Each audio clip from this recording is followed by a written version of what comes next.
Welcome to the newest episode of the Lebanese Physicians Podcast. And today our topic will be about how to establish a peer-reviewed medical research journal. And our guest is Dr.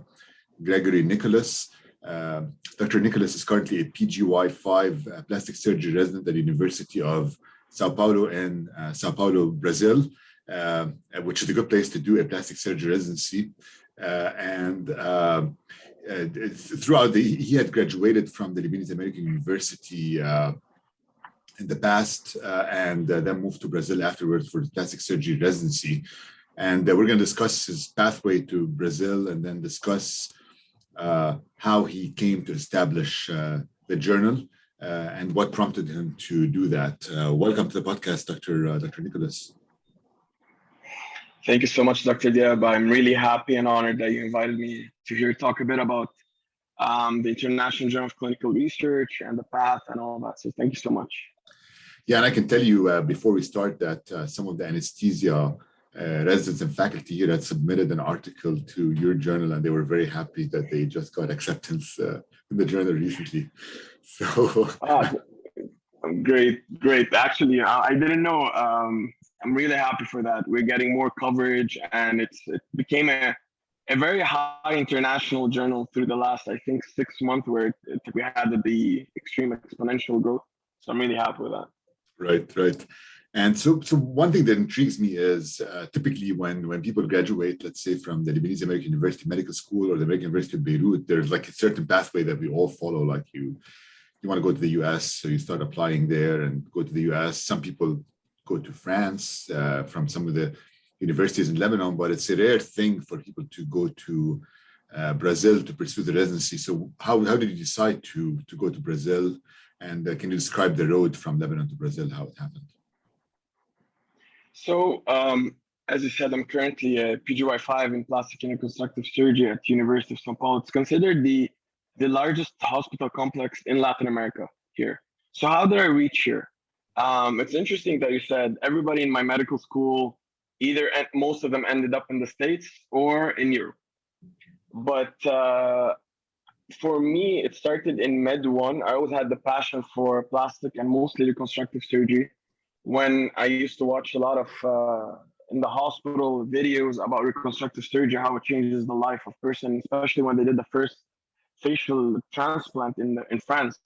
So back in the day. So in Med 1, I actually emailed. I had this dream to meet one of the most famous modern plastic surgeons in the world. He was in Rio. It's called Professor Ivo Pitangui. And the New York Times called him the Michelangelo of the scalpel. And so I emailed him and sent him my CV. Back in the day, I had 3 publications, which I was really proud as a Med 1. So I was really proud of that. So I emailed him a full text, how much I look up to him and honor to him. And then he emailed me back 1.5 months later that he accepted me for an elective at his esteemed clinic as well, Island. He had an island back in the day. So I went there before he passed away. Yeah, before he passed away, when I met him, he had 91. He was 91 years old.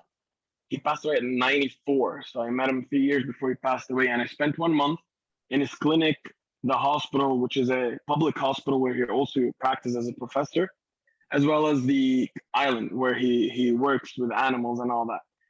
He saw that I was really interested in research. So he told me, if you want to become an amazing international renowned plastic and reconstructive surgeon, you have to focus on research and reconstructive surgery. Although his clinic was mostly aesthetic. So he told me that, and it stayed in my head. So when I went back to Lebanon, I focused on research and focused on publishing. And then I was presenting in a conference in Lebanon when I was in the end of Med 3, start of Med 4. I presented a research that I did in surgery, general surgery, in a conference in Lebanon. Then I presented the same work in France. And I met the dean and the provost and dean of education, as well as the chairman of gynecology, Professor Baraka, in those conferences. And he invited me. He told me, "You're a really good student, and I want you to come and meet the University of Sao Paulo." I had no idea about University of Sao Paulo. It's not a very well-known university by its name, but here in Latin America, it's known to be the biggest complex, more than 7,200 beds. So I didn't know about it. I came here and I met the plastic and reconstructive surgery department. It is exceedingly big. Like the numbers are they amaze me. And at that day, I put in my head, I want to go there. I wanna study plastic and reconstructive surgery, focus on reconstructive. That's the hospital. There in this hospital, University of São Paulo, the Hospital das Clínicas, the main. And that's how I reached. So I did 2 years general surgery, always focused on research, building my CV. Then I applied and did my exams, and I was directly accepted. When I finished my PGY2, I entered and did plastic surgery here in University of São Paulo, and now I'm PGY5 in plastic and reconstructive surgery here. Exactly. And people, I'm going to go out of before we start talking about your journal. So people, when they say plastic surgery, they always think about like breast augmentation or rhinoplasties and stuff like that. But the one very important part of it is the reconstructive surgery, right? Like breast reconstruction. Exactly. Or burn injuries, microsurgeries. So that's an important point, and that's what you're focused on right now, right? Yeah. So as everybody knows, Brazil is very famous in aesthetic parts, right? The beauty of the breast augmentation, the abdominoplasties, the liposuction high definition, which is a famous Brazilian and Latin American thing. But also the one of the most important thing that residents should focus on, and a good residency program is when they have the reconstructive part. The reconstructive part, whether it's burn unit, post-oncology, whether reconstructing the face, the hand, the body, and also the breast reconstruction, which was one of the most complex surgeries in the world, not just in plastic, is microsurgery, where the surgery goes from 8 hours up to 14 hours, where we take a bone from the leg, which is the fibula, we put it on the face, or we do a face transplant or a skin transplant. These are really complex surgeries, very interesting, and a lot of people don't know about them. And I always like to do and talk about them because they're my favorite part of plastic, which I want to do a fellowship in. Right.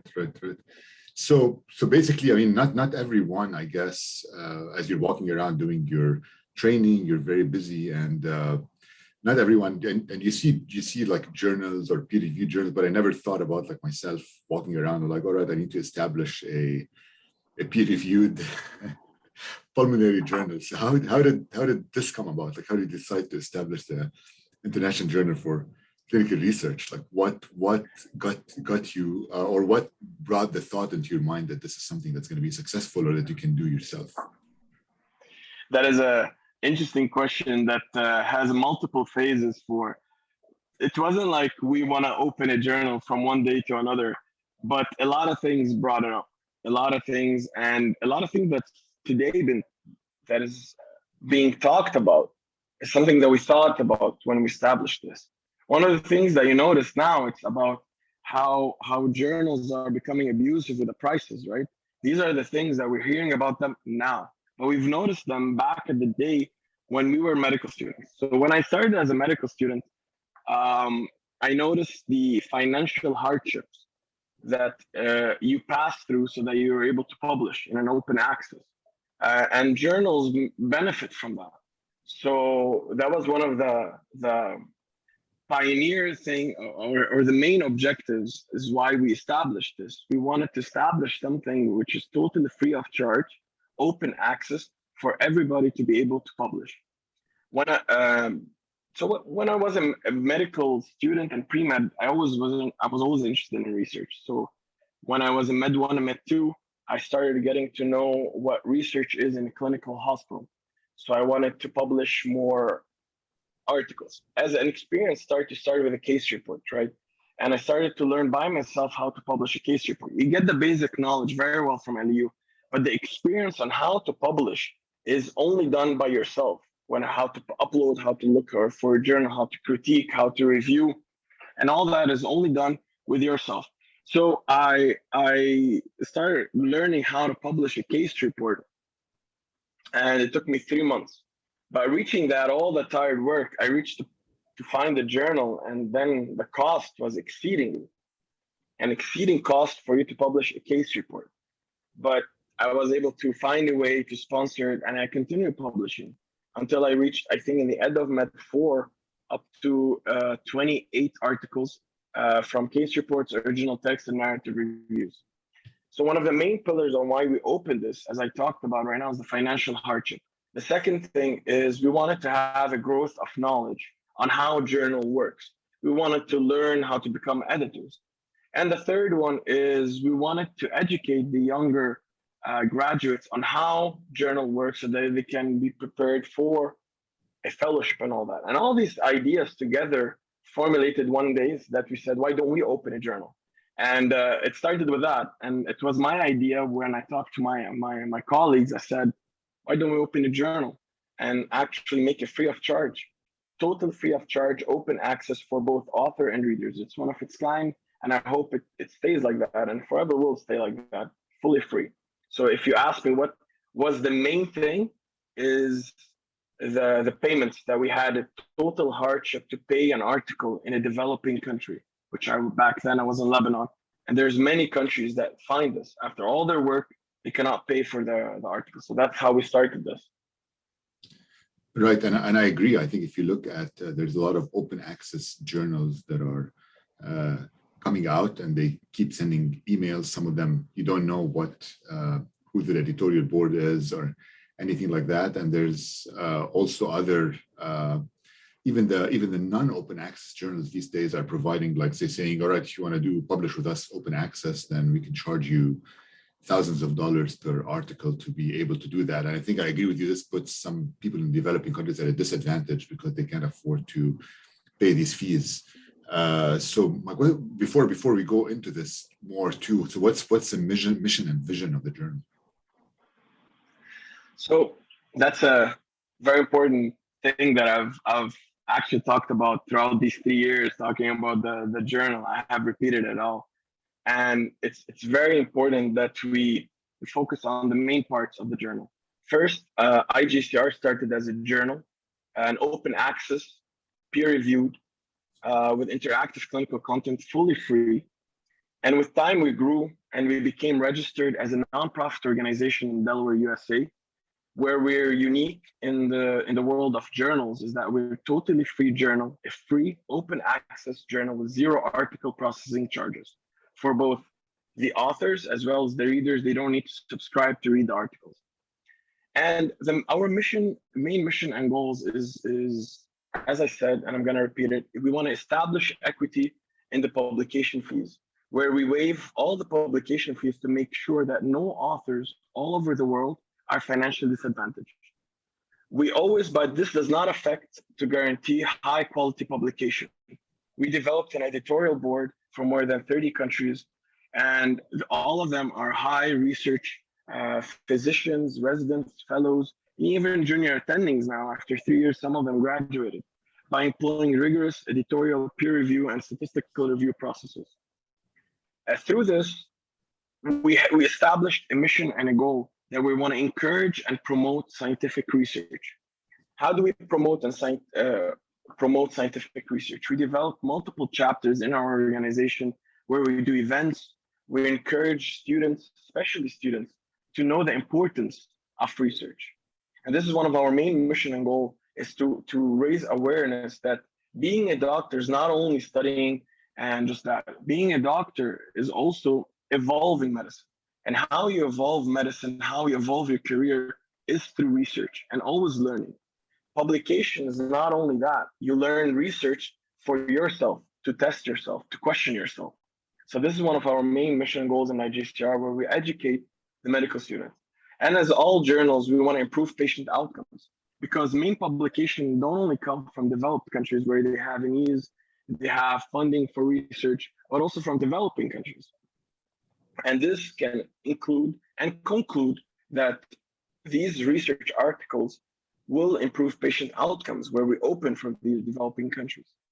So throughout the time, our mission and goal established, where we have multiple indexations, ISSN, DOI, Crossref, Google Scholar, Publons, DOAJ, and we're finalizing through the maturing stage with PubMed and Scopus. I think this summarizes our main mission and goal that I always like to raise an awareness for. Yeah, I agree. And you publish all kinds of articles, right? Including like from anywhere from clinical trials to case series, case reports, and review articles. So this is important that you open this up. We know our limitations and the limitation of the journal. The limitation is, for example, we accept case report, case series, narrative review, systematic review, as well as original text. Clinical trials, you need a higher, not only a journal, you need a higher emphasis on the governmental to understand the system of a government and all that, how it introduces clinical trial. So clinical trial and meta-analysis, we don't include them now. Hopefully,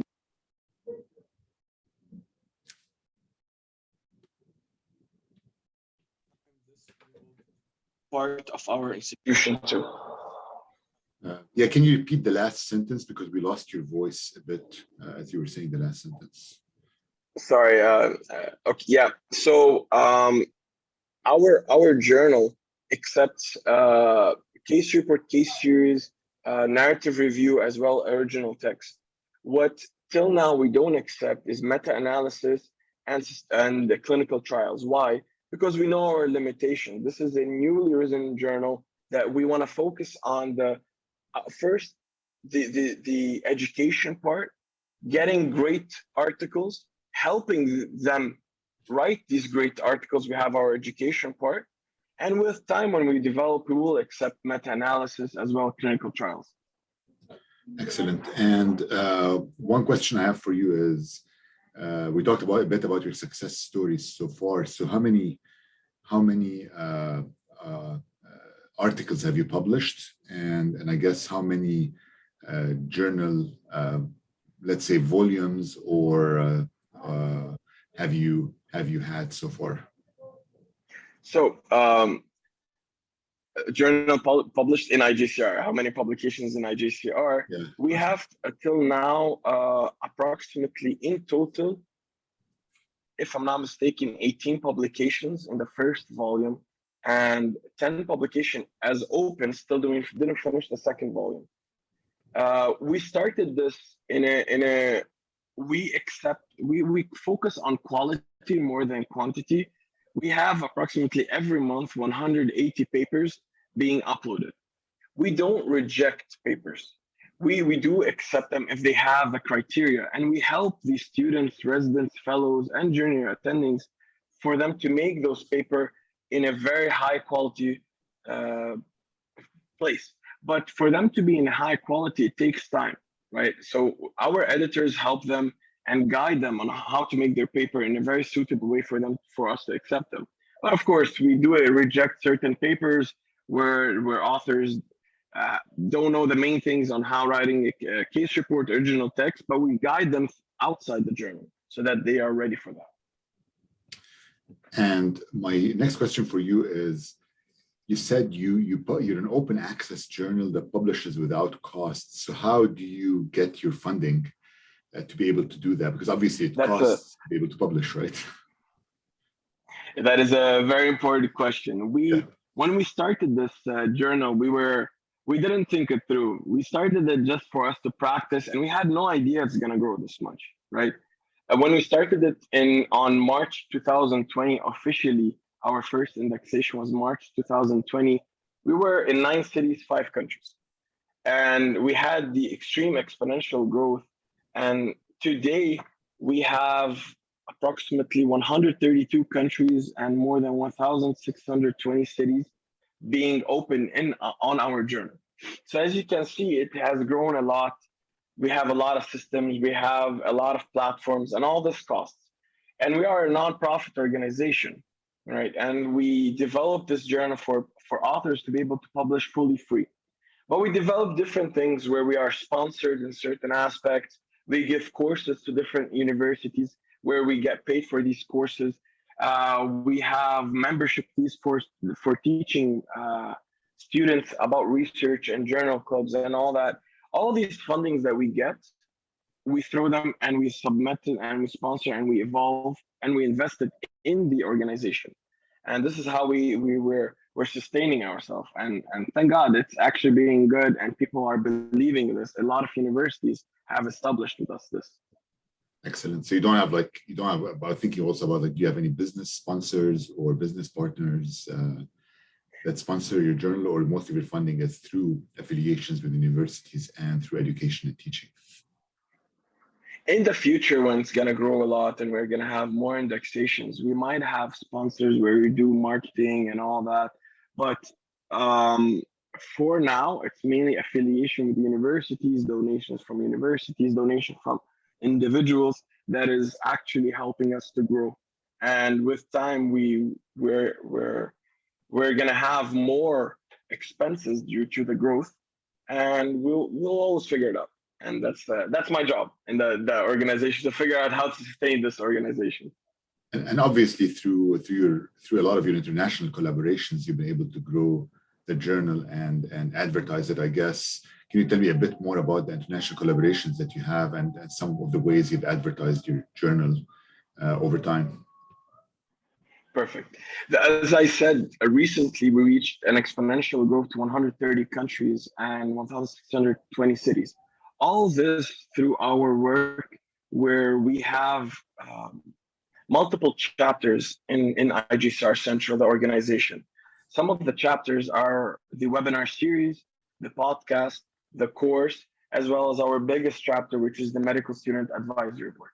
I'm going to talk a bit about each one of them so that you understand how these influence first our growth, as well as establishing our credibility as a journal.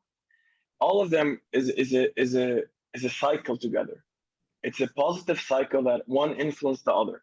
First, I'm going to talk about our webinar series that happens every 2 months, where we invite big physicians who their life changed and influenced other people through their research. Big researchers throughout the world. Every 2 months, we have one of these big events where we invite these researchers. We started with Professor Bruce Chesson, who is famous for the lymphoma treatment. He has the Chesson criteria in lymphoma treatment. He's very well known in research as well as in IAH. So we started with him, and he was amazed by our journal doing all this for free. And he started this events with us. And when starting with this event, people started noticing our organization more and more, as well as establishing credibility, inviting these researchers to talk and explain about the importance of research. I opened a lot of medical students from all over the world. I'm going to say why I'm always focusing about medical students in a bit. We had Dr. Alice Kensis, who is the director in Memorial Sloan in pediatric research, Dr. Robert Peter Gale, William O, as well as Patrick Hu. And our next speaker is actually used to be the chairman of oncology at MD Anderson, she will be speaking in March 19. So all these events actually raise the awareness of the importance of research, as well as establish our credibility. As well as some of the students, actually, we grew so much that one of the students and a fellow applied, and during the interview, they saw, for example, they were a medical student, member of IGCR. The fellow, he's a section editor. So they asked him, you're part of IGCR, we heard of it during one of the events that I was invited to. And that was a positive thing during the interview, being part of IGCR. Second thing we have is the podcast, where we do these podcasts so that we simplify the information and the life background. How did researchers reach where they are through research?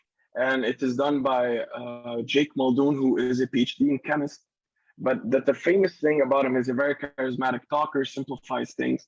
And he does this so that he explains what is behind these researchers. Also increase our vision as well as collaboration outside. And the biggest chapter by far is the Medical Student Advisory Board. And I reach here because if we're going to influence someone, who's it going to be? Be the medical student all over the world. I had a lot of people who actually talked to me and told me introducing medical students in a journal will demean the journal, because you're actually putting people who don't know a lot about research in a journal. I had a different idea. Putting medical students in a journal, we can actually teach them on how research focus, how research works. So this is where we started with MSAB, the Medical Student Advisory Board, where now we have more than 117 medical students from 30 countries. And every 4 months, we accept students more. We have more than 600 applications, and we accept some of them that we actually can educate and teach. So in the last term, we had opportunity for up to 117 students from the 520 applied. And this is how we do. So why do we accept students? We introduce them to research by them following a section editor. It's called the fellowship. It's a kind of a fellowship thing where they follow up with a section editor. They mentor them, they shadow them on how a paper goes through the journal. We have the journal club chapter every 2 weeks where we discuss a paper and we invite a guest editor or a guest physician researcher so that they can critique a paper with the students and where they learn how to understand the paper. We have the research opportunity chapters where we created kind of affiliations between different universities so that they accept a student from somewhere. For example, somebody from Cleveland Clinic the other day told me, do you have two students who know how to publish, know how to write a paper to help me out with the paper? So I linked them, somebody from Lebanon and somebody from India. So this way he can help them and they can get a publication out of it. So this is a research opportunity chapter where we have multiple students with multiple researchers from all over the world being connected with each other. We have the growth and development chapter that always focuses on what do you think we should do more for the students. We have the social media chapter that is done by the students to share all the knowledge that they gain through our social media, whether that's Instagram, Twitter, LinkedIn, Facebook. All this is for them to share everything that they're learning through the social media. The digital health chapter is a chapter that has been recently created and got a lot of attention from the USA, from Dr. Chang. He's from Stanford. Dr. Chang started the AI society in the States, and he noticed that we have a digital health chapter, and he proposed a fellowship for 2 students every year from our organization to participate in his society. So it's a big thing that showed the importance of the advancement of medicine in AI field and all that, the digital health chapters, and make students notice that medicine is not only studying from books, but we also have to notice about the advancement, what's happening there. And there's no better than a place that focuses on research to learn of advancement. We have the Pioneers in Medicine, which is the events where students participate. They can communicate with these big researchers to learn from them, ask them from electives, to learn from the different fields on what they do. As well as we have the international student outreach. This is the main part on how we developed and we expanded. The students themselves invite us to become part of different organizations. For example, we finalized a contract with IFMSA, the International Federation of Medical Student Association, where we help each other. They participate in our events, but at the same time, they send our events during their students. So this helped us get more in contact with medical students from different countries. And in the last 8 months, we did more than 20 events in more than 20 countries. So this is how we reached more countries. And this is how students are as I like to tell them that they are the core of all this organization. It's the students who are the core of this organization. And we could have not have reached where we are today if it was not from the medical students. So we do a lot of events, we do a lot of meetings, we do a lot of affiliations. And as for me myself, I did the microsurgery where we did affiliations with different universities so that we learn from one another in microsurgery. This also increased the knowledge of IJCR. And there's many more events that we did throughout these 2 years that increased our credibility and at the same time our knowledge about this. And so, yeah, it's very important, I think, to target the medical students, because also not only do you help them out, but at the same time, these medical students are going to become residents, fellows, junior faculty afterwards, and you'll have a good or a stable following for your journal in the future. Now, Exactly. my next question for you is, what are some of the lessons learned, I guess, along the way? I think we discussed some of them now when you were talking, but what are some of the other lessons learned along the way? So everything, it's a day-to-day thing. I learn a new thing. Like when we started the idea of opening a journal, I never thought that I'm gonna work every day 4 hours on this organization. Like you learn through trial and error. I learned how to manage a journal. I learned how to become an editor. I learned how to be a good reviewer. And through when I'm learning this, I taught it. I wrote summaries about it to teach it. But more than that, I think what I learned, and it's the most important thing, I learned how to be a good leader in this because leading this, I don't like to say that I am the CEO or the chief executive officer because in the end you work together with the whole board members. With our board is a 32 people board, and we all work together. They always say that I'm a good leader, but actually it's not that. It's just because we sit together in a round table and we discuss it. And this is something I learned. You cannot actually order people around it. That doesn't work. In any organization in the world, you should learn how to accept comments, accept critiques.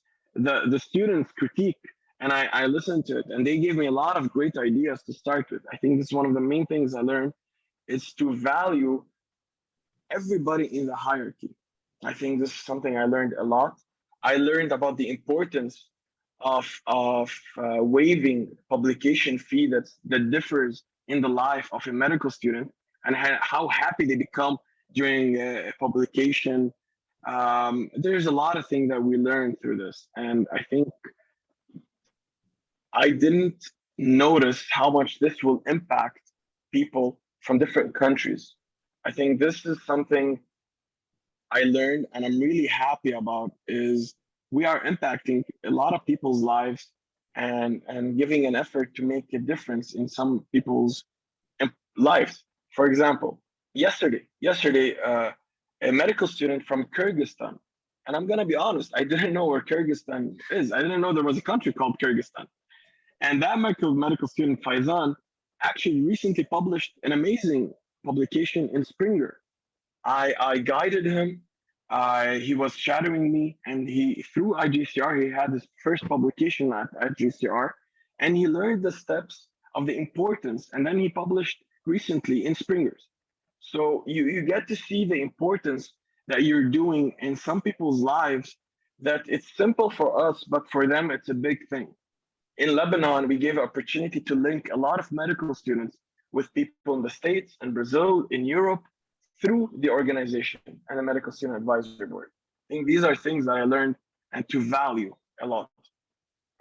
Right, that's important, and yeah, I think you're doing a great thing with this journal, especially these days. I mean, there's a lot of talk about a lot of these big companies that edit journals, where a lot of them are charging fees for open access publications, and at the same time they ask reviewers to peer review the articles without actually compensating them, which peer reviewers are not asking for that. But at the same time, if you're not going to compensate the reviewers, why are you charging these exorbitant fees for publications? So I think these are all important things that you are targeting and you're working on at this time. And I applaud you for that. And I think keep up the good work because you hopefully will be spreading the word that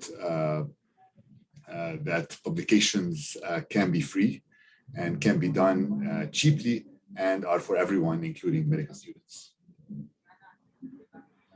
Thank you so much, Dr. Tiab. And you opened something really important, actually. Recently, this came out, right? That they want to charge $14,000 for an open access publication. And it's been for years going from $2,000 for up to $14,000. And some journals actually reached $18,000. These fees are absurd. And IGCR is the proof for that. We are not taking any money from any author and they're getting the best publication possible. It is true that we don't have the highest impact factor, but we're doing the same tools that they're doing. And for us, it doesn't cost anything to pass it through editors, reviewer, And it's absurd the amount of value that's being abused by some journals, although there are the highest and the best journals. I'm not talking about their quality. They have a best quality, but it's just the value is disproportionate. It's not proportionate to the what you get. So you work all the work that you do as an author. You spend your hours in life, and in the end, you have to pay for a publication to get published in their journal that they're gonna own. It's not very proportionate to what you're asking for, and people are paying. Physicians are paying for that from different countries in the world, especially from different countries. Right, exactly. And hopefully some of your work will maybe lead to changing that down the road. But I know it's still too early now, but hopefully you shed light on that. Hopefully it's going to influence a bit people's idea and vision about this. Right. Yeah, thank you, Gregory, for being on this podcast, and thanks for shedding light on the International Journal for Clinical Research.